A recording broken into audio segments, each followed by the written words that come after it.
दरम्यान शेगावचे संत गजानन महाराजांच्या पालखीचं आज पंढरपूरसाठी प्रस्थान होतंय। 700 वारकऱ्यांचा सहभाग या पालखीत असणार आहे। यंदा पालखीचं 56वे वर्ष आहे। तब्बल 700 किलोमीटर पायी प्रवास करत पालखी आषाढी वारीला जाणार आहे।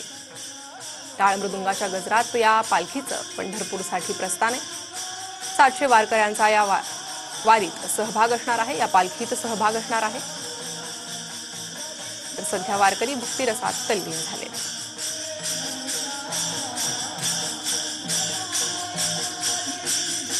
जय गजानन माऊली। आज संत श्री गजानन महाराजांची पालखी पंढरपूरला या ठिकाणाहून मार्गस्थ होणार आहे। आपण जर बघितलं तर सध्या गजानन महाराजांच्या मंदिरामध्ये भाविकांची मोठी गर्दी असल्याचं आपल्याला पाहायला मिळते।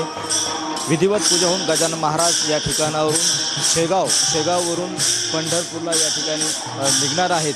भाविकांची मोठी गर्दी सकाळपासून या ठिकाणी आहे। अगदी 700 वारकऱ्यांसह टाळ मृदुंग असेल, पताका असेल, संपूर्ण या ठिकाणी ठेवून गजानन महाराजांची पालखी जी आहे ती या ठिकाणावरून थोड्याच वेळामध्ये मार्गक्रमण करणार आहे। दरवर्षी गजानन महाराजांची पालखी पंढरपूरला आषाढी एकादशीच्या सोहळ्यासाठी या ठिकाणी सहभागी होण्यासाठी निघत असते। यावर्षी पालखीचं 56वे वर्ष आहे।